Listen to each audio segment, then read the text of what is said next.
이 토론에 참여하면서 이제 다른 이야기부터 시작을 하려고 했는데 우리 사회를 보시는 유동열 박사님께서 제가 지금 마지막에 지금 얘기할 부분을 지금 히든 카드를 먼저 얘기하셔가지고 솔직히 좀 당황스럽습니다.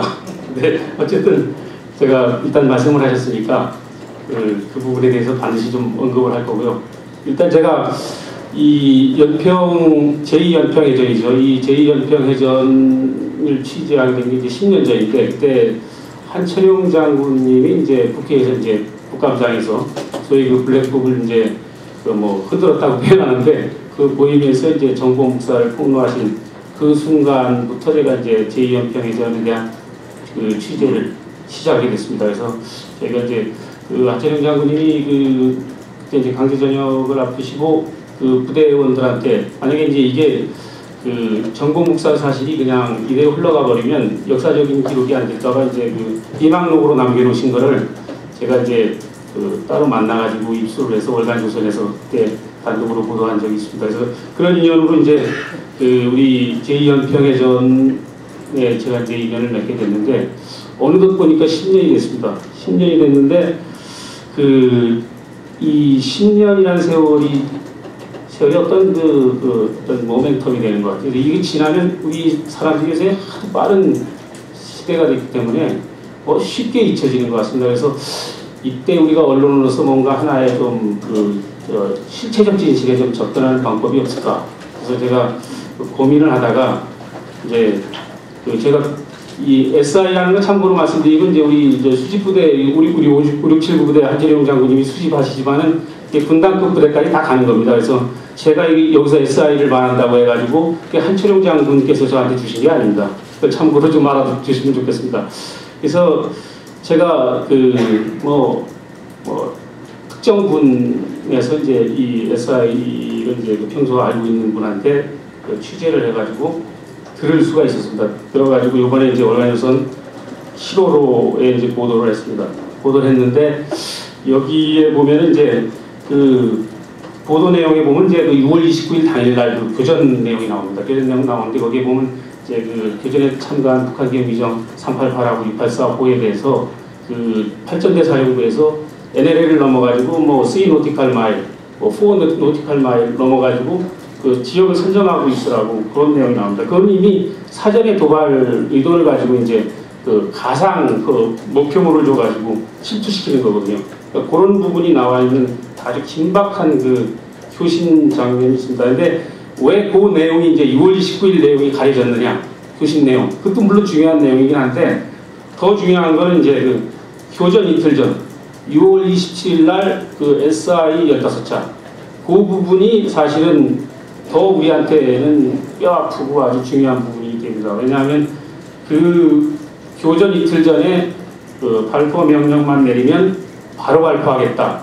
이걸 우리 군지부가 아주 적당한 워닝으로 받아들여가지고 만약에 이거에 대비를 했더라면 우리의 아주 꽃다운 6명의 장병들은 지금 살아있을 거기 때문입니다. 그래서 그거를 제가 이제 취재원으로부터 보고 분노했습니다, 솔직히.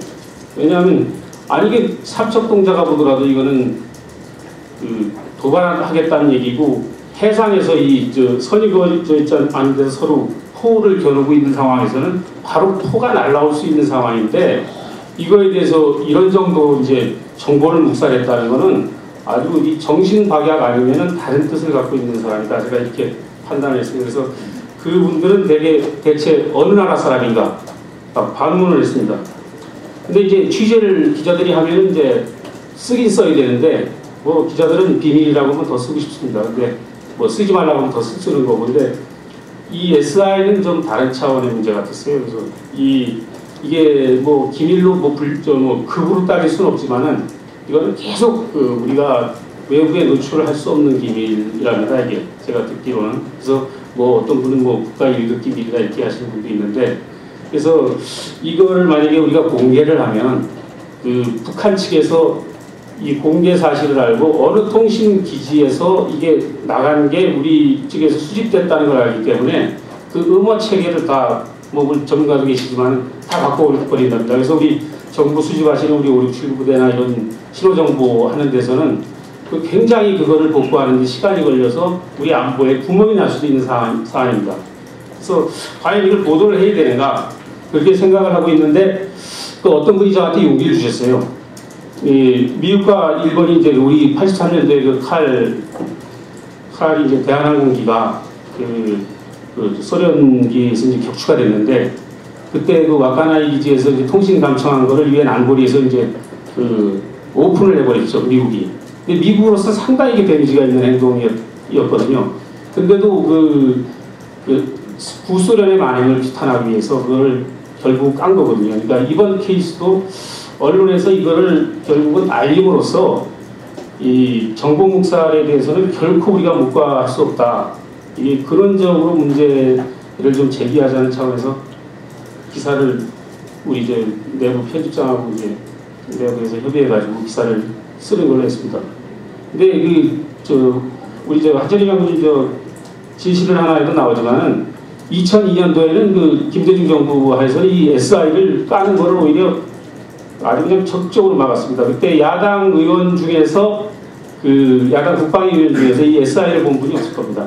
왜냐하면 그 사람들은 이 SI가 공개될 경우에는 이걸 묵살하는 책임이 있기 때문에 전전긍긍해가지고 이거를 오히려 막았습니다. 그래서 진상조사 소위 구성도 회피하고 그 다음에 SI가 뭐 1급 기밀이라는 걸로 해가지고 이제 한철영 장군님이 그냥 뭐 또 오픈하실까봐 막 협박도 하고 막 이런 식으로 해가지고 야당 국회의원들도 차단했고 뭐 이런 일이 벌어지다 보니까 얼마 전에 우리 조선일보에 이제 인터뷰를 했습니다만 우리 어떤 이제 후배 기자가 이제 임동원 전 외교안보통일특보에게 이제 전화드리니까 이번 하시는 얘기가 제2연평해전은 우리 해군이 작전 통제선을 넘어 북을 자극했기 때문에 발생한 것이다. 이런 취지로 말씀을 하셨어요. 그러니까 이런 본질을 호도하는 얘기가 우리가 실체 SI 6월 13일, 27일을 알지 못하면은 계속 이게 될 거기 때문에 이게 언론으로서 끊어줄 필요가 있다. 제가 그렇게 느꼈습니다. 그래서 오늘 이 자리에서 아까 우리 유 박사님이 이제 말씀을 하셨는데 월간조선 7월 보도 이후에 제가 우리 물론 한철영 장군님 뭐 진실이 하나에서도 얘기하고 계시지만은 거기에 사실은 다 나와 있습니다.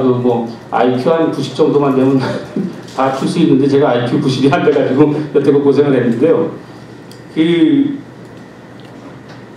마지막까지 노력을 해가지고 결국은 그걸 풀었습니다. 그래서 지금 6월 13일 날 최초로 SI 14자를 보고하신 게 어떤 내용이냐면 해안포, 발포 준비 중이니 방심 말 것. 이게 14자입니다. 이게 팔전대 사령부가 우리 참수리호를 사격한 6845에 지시한 내용입니다. 이렇게 졌습니다. 팔전대 사령부는 그러니까 이걸 해설해드리면 해안포로 공격을 할 거니까 북경비정, 자신들의 경비정 6845에다가 우리 고속정, 우리 아군 고속정과 초계함이 지금 있으니까 경계를 철저히 하고 방심하지 말라. 이런 의미로 지금 지시를 내린 겁니다. 그러니까 팔전대 사령부가 지금 해안포로 공격을 할 생각을 하고 지금 6845 너는 지금 포로 쏘지 말고 경계를 하고 있어라. 대치하고 있어라. 이렇게 하는 내용입니다. 그래서 제가 이걸 정리를 해왔습니다.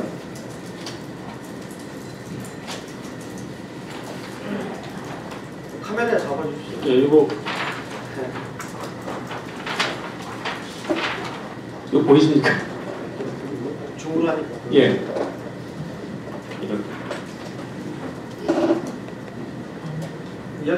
예, 여기에 보시면은 한철용 장군이 과거에 말씀하셨던 해안포, 그 다음에 발포, 쏠 무기 해안포가 있고, 그 다음에 발포라는 그런 말이 있습니다. 이게 과거에는 이제 한철용 장군이 말씀하실 때 SI 8자로도 알려졌었는데, 이게 왜 SI 8자로 알려졌었냐 하면, 앞에 해안포, 발포, 준비 중이라는 말, 이거 핵심적인 도발 정보만 모아가지고 이야기를 했기 때문에 SI 8자로도 알려져 있습니다. 뒤에 방심하지 말 거는 직접적인 도발하는 얘기는 아니니까, 도발 정보는 아니니까 그렇게 했던 겁니다. 됐습니까?